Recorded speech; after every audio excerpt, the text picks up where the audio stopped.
downward sloping, right?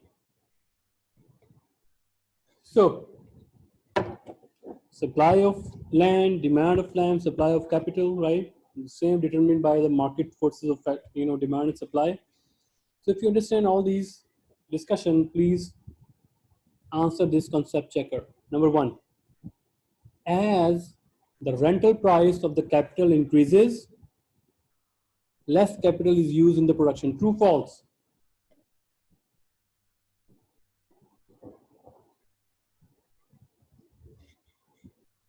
Miria,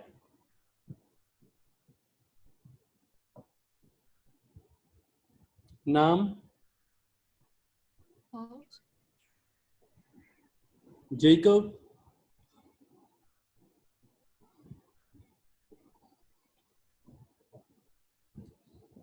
Pinyo,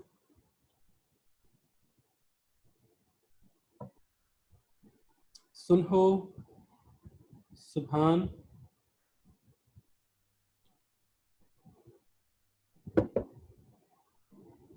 David, Faik, False. oh, wait, what? Okay.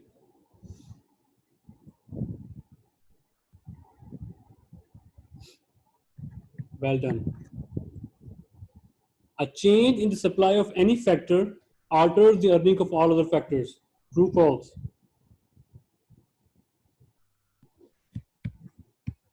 Number second.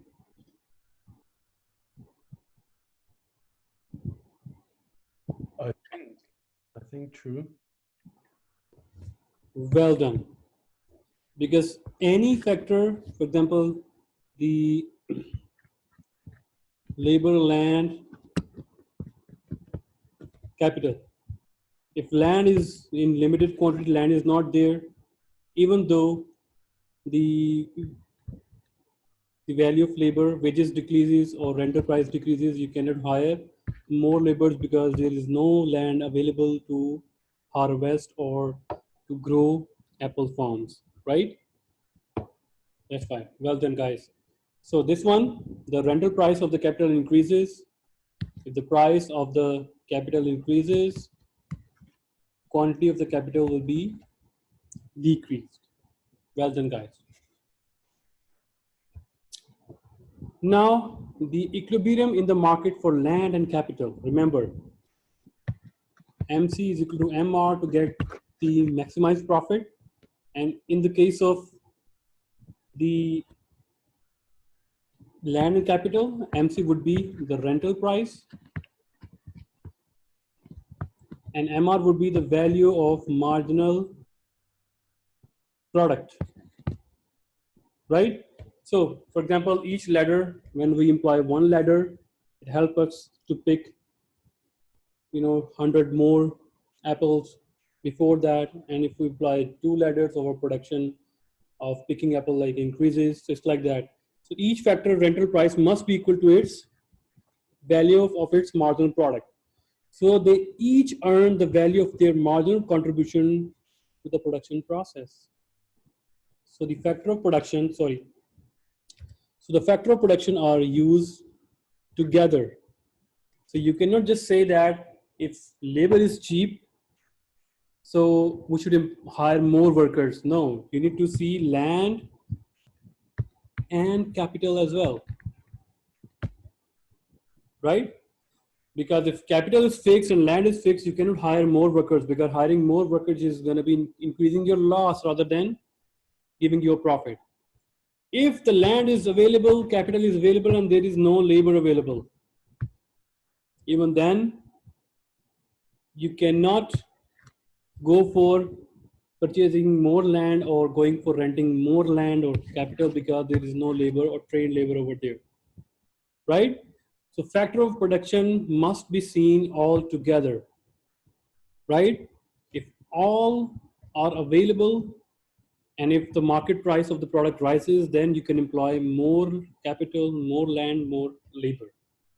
So the marginal product of any one factor depends on the quantities of all other factors available. right? So value, no, so value of marginal product of land, value of marginal product of capital, value of marginal product of labor. So these are interconnected, right? Okay. Now questions. So if you understand this, then I think we are in good shape to end our class. So for just revision, what we have learned today, sorry guys, sorry. So what we have learned today,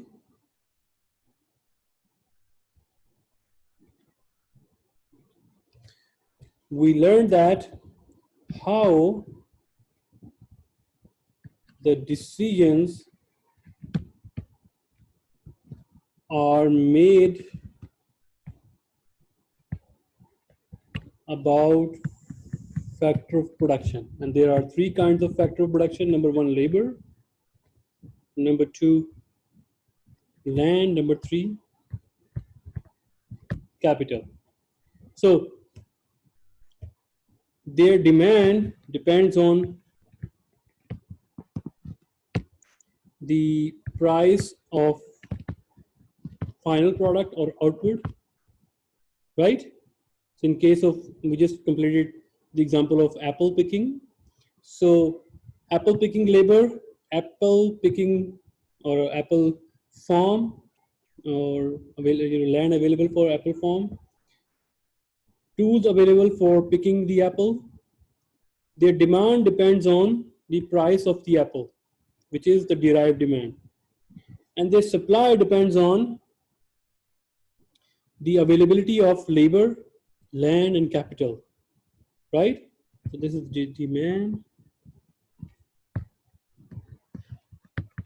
Supply of these three depends on availability, which means in case of labor, the availability is the layer versus work.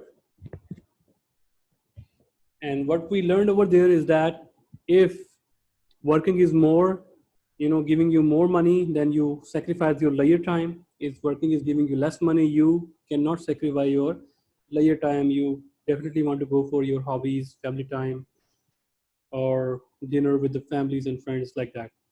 So supply depends on availability, and also supply in this case of land and capital also depends on the availability. So this is the case of land, and this is the case of this is the case of labor, and this is the case of land and capital, right? And remember, in order to be profitable, so remember the profit formula is total revenue minus total cost. And the profit maximization is that we need to reduce our cost. Reduce our cost is that we need to reduce our cost of factor of production. So in order to reduce the cost of factor of production, remember the concept to maximize the profit. In the market, they are MC is equal to MR. But in case of factor of production, it is the wages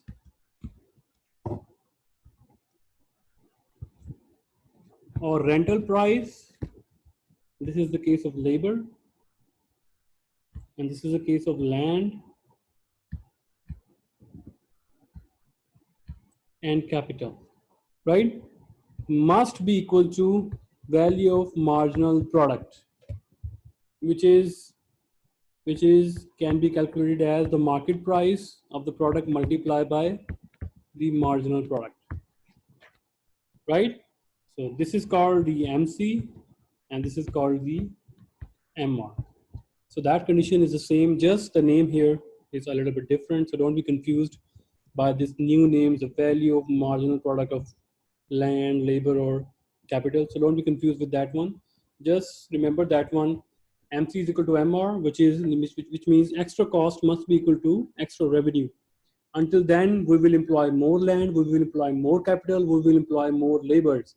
After that one, we will decrease. For example, if, remember our, okay, let me just, I think if I just, it will be gone. So I think I should change the color. So remember our discussion when we talk about that if MC greater than MR, we talk about that reduced production. So in this case, if wages greater than value of marginal product, in that case, stop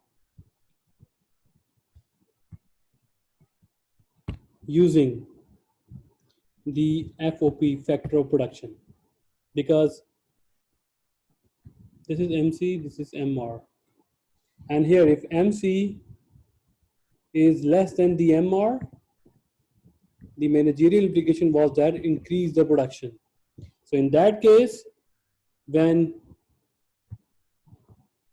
wages or rental price